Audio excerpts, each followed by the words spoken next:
Bom dia, meu Deus. Bom dia aos nossos irmãos, nossos guias, nossos mentores espirituais, nossos anjos guardiões que estão aqui, orando, vigiando por cada um de nós. Bom dia para você que nesse momento parou para ouvir o nosso Evangelho segundo o Espiritismo. Vamos pedir a Jesus que derrame sobre cada um de nós a tua bênção, a sabedoria, que a gente possa entender, refletir sobre o tema de hoje do Evangelho segundo o Espiritismo, sobre as reflexões iniciais e finais, e que a gente possa ser tocados no coração. Vamos nos dedicar alguns minutos do dia, silenciar a nossa mente, conversar com Deus, estudar um pouco dos seus ensinamentos, independente de religião. E que Jesus nos dê esta paz que tanto a gente corre atrás. Meus amigos, a mensagem do livro Otimismo Todo Dia, de Lorival Lopes, a de hoje, a que caiu é a de número 159, que diz o seguinte: hoje comece por agradecer o dia, logo quando o sol tocar o seu rosto. Agradeça aos pés, às mãos, a visão, a audição, a voz, pois estão em você para ajudar e ser fiéis instrumentos do seu labutar e do seu vencer. Você tem ainda a agradecer as condições de família e emprego, mas em especial, agradeça o grande dom de pensar e o do supremo sentir, que são luzes no caminho, fazendo o seu progresso até uma alta expressão. Confie em Deus e nos seus valores. Persista no bom sentido. Levante a bandeira do otimismo e da fé. Ame e com toda certeza será feliz. O agradecimento sincero é pingo de paz na consciência.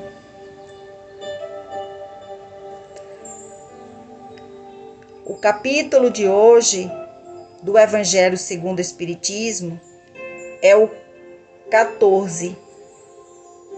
Honrar o pai e a mãe. E o item é o 8. Parentesco corporal e parentesco espiritual.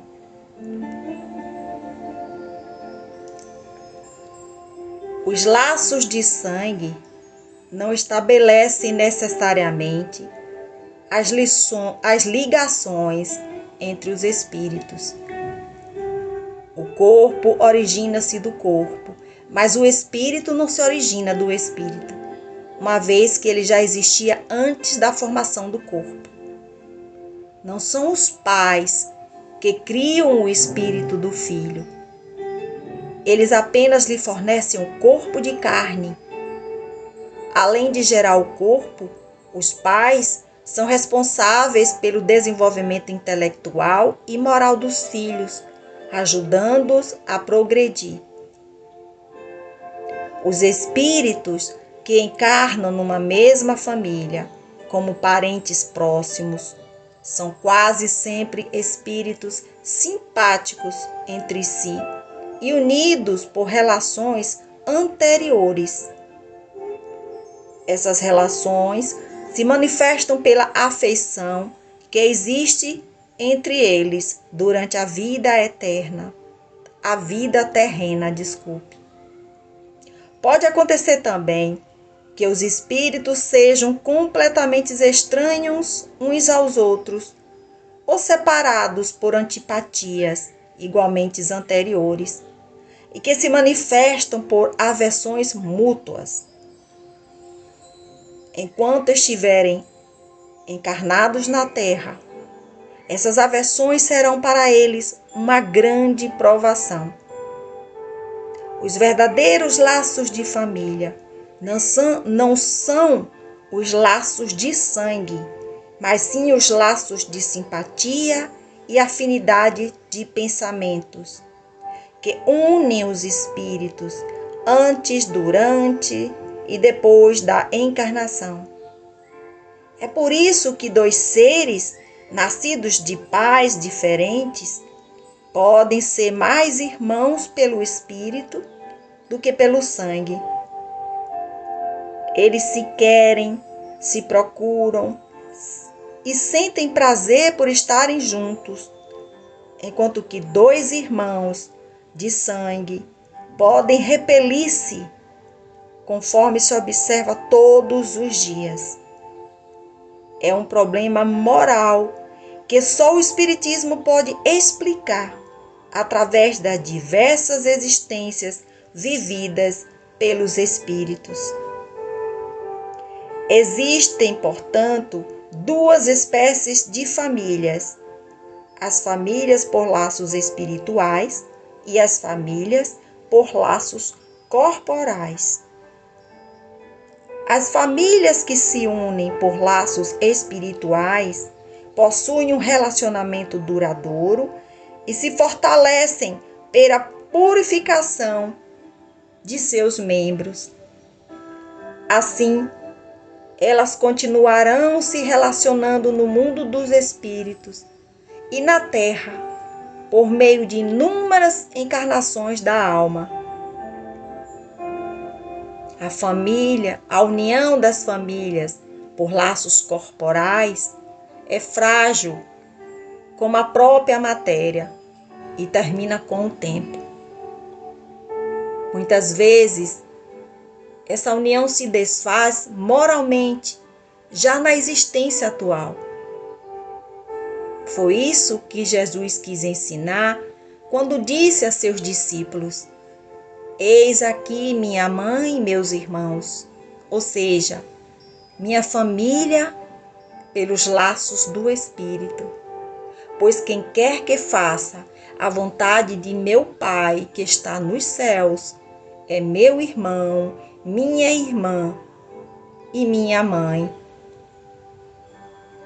A hostilidade dos irmãos de Jesus está claramente expressa no relato do apóstolo Marcos, quando ele diz: os irmãos de Jesus tinham a intenção de se apoderarem dele, sob o pretexto de que ele estava louco. Jesus, informado da chegada de seus parentes e sabendo o que eles pensavam a seu respeito, aproveita a oportunidade para transmitir a seus discípulos o ensinamento sobre o ponto de vista da família espiritual, ao dizer: eis aqui meus verdadeiros irmãos. Embora na companhia dos irmãos de Jesus estivesse também sua mãe, ele utiliza a ocasião para explicar que os verdadeiros irmãos são aqueles que se unem pelos laços espirituais e não pelos laços de sangue.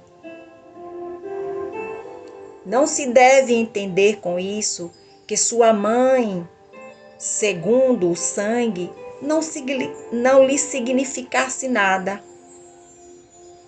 segundo o espírito, ou que tinha por ela indiferença. Sua conduta em outras ocasiões comprova suficientemente o contrário. Que assim seja.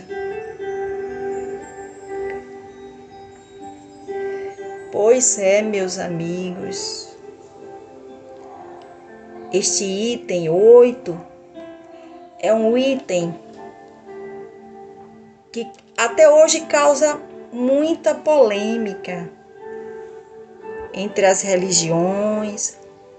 Muitas das pessoas que lêem essa passagem de Jesus não conseguem entender por que ele disse isso, né? Quando ele se referiu à mãe e os irmãos. Mas nós somos espíritos eternos.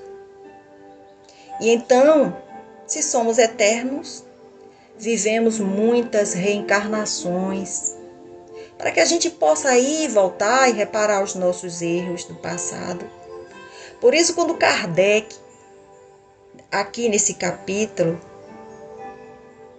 ele diz que os laços de sangue não estabelecem as ligações entre os espíritos. É justamente porque os verdadeiros laços de família são os da simpatia, afinidade, do pensamento. E que o parentesco corporal, que são justamente os laços de sangue, ele une os espíritos normalmente para que haja reparação das faltas cometidas no passado. Mas também existem espíritos que formam famílias por laços espirituais. E esses espíritos que são formados através de laços espirituais, o relacionamento é mais duradouro, conforme Kardec nos ensina aqui.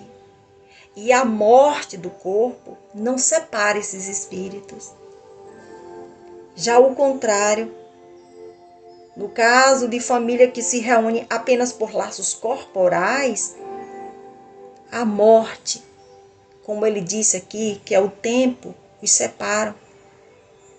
Inclusive, Kardec também cita esse exemplo de Maria, né? Que Jesus fala da mãe e dos seus irmãos.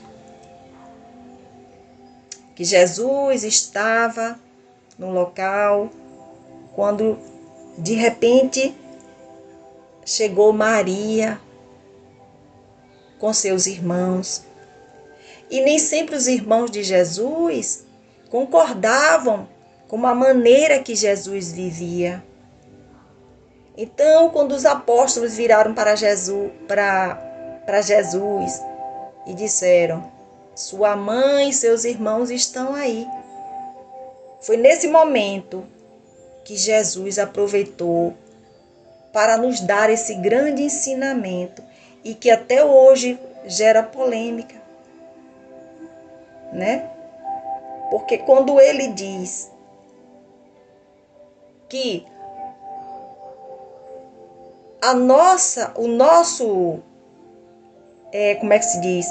os nossos laços espirituais é que nos unem. Isso realmente é uma verdade. Porque existe tanta gente, né, na nossa família, que às vezes há tantos atritos, e que a gente tem amigos lá fora, e que às vezes a gente diz assim: poxa, você é mais minha família do que minha própria família. Então, por isso que Kardec ele cita aqui que dois seres nascidos de pais diferentes são mais unidos espiritualmente do que aqueles que nascem do mesmo sangue. Então a gente precisa entender isso. Entender que Jesus em nenhum momento estava ali desfazendo de sua mãe e de seus irmãos. Ele estava apenas querendo dizer que todos que estivessem ali e que seguem os ensinamentos de Jesus, de Deus, que honram o seu pai e sua mãe, todos são de uma mesma família espiritual. Então a gente precisa um pouco entender, quando a gente lê determinadas passagens de Jesus, e saber interpretar. Até hoje existe essa confusão Várias religiões ficam dizendo que Jesus não aceitou Maria. E não é verdade. Nós precisamos ler os ensinamentos do Cristo e saber interpretar. E depois vivenciar esses ensinamentos, principalmente dentro do nosso lar, que é onde começa a nossa missão no mundo. Então a gente não tem que ter medo do mundo espiritual, porque ele existe, é a nossa vida futura. E Jesus, ele está conosco o tempo todo. Vamos pedir a Jesus que nos dê esta sabedoria, que a gente possa abrir um evangelho, uma Bíblia, e que Jesus nos dê esta sabedoria para que a gente possa saber interpretar o que a gente está lendo. Jesus está conosco sempre, ele nunca nos abandonou. Amado Mestre, nós te agradecemos pela mensagem de hoje. Nós te agradecemos, Pai, por tantas bênçãos, pela misericórdia de Deus para conosco. Te entregamos em tuas mãos a nossa alma e o nosso espírito. Nos ajude, meu Deus. Ajude a nossa família para que haja sempre paz e compreensão. Que este dia de hoje seja um dia abençoado. Se assim for a vossa vontade. A reflexão final diz o seguinte: para ser amado, você precisa primeiro amar. Não adianta ficar pedindo a Deus para ser amado se antes você não ama. Primeiro amamos e depois somos amados. Quanto mais amor transmitirmos ao mundo, mais amor retornará a nós. Esta é uma lei antiga e universal da vida. O amor doado é o mesmo amor que retornará em nossa vida. Portanto, ame para ser amado, perdoe para ser perdoado, respeite para que possa ser respeitado. Ninguém pode esperar o respeito ou exigir o respeito se não toma a primeira iniciativa de respeitar. Mesmo que destilem ódio contra você, ame e não se deixe abater por isso. Mesmo que outros não te perdoem, perdoa tu primeiro. Mesmo que outros não te respeitem, respeita tu, independente do respeito do outro. Para receber a luz da vida e de Deus, temos que primeiro ser uma luz para as outras pessoas e para o mundo. Como diz a máxima, sempre fica um pouco de perfume nas mãos daqueles que oferecem flores. Da mesma forma, nossa vida sempre fica iluminada quando aprendemos primeiro a iluminar a vida de outros. No entanto, ninguém deve amar esperando ser amado, nem respeitar esperando ser respeitado. Caso contrário, estamos amando apenas para receber o amor de volta, ao invés de amar por amar. Devemos fazer o bem pelo bem. Devemos difundir a paz pela paz. Devemos ser felizes pela própria felicidade. Portanto, ame, respeite, perdoe e seja a paz e a felicidade para o mundo. E tudo isso será uma realidade em sua vida. Que Jesus nos abençoe hoje e sempre. Assim seja, assim é e assim será.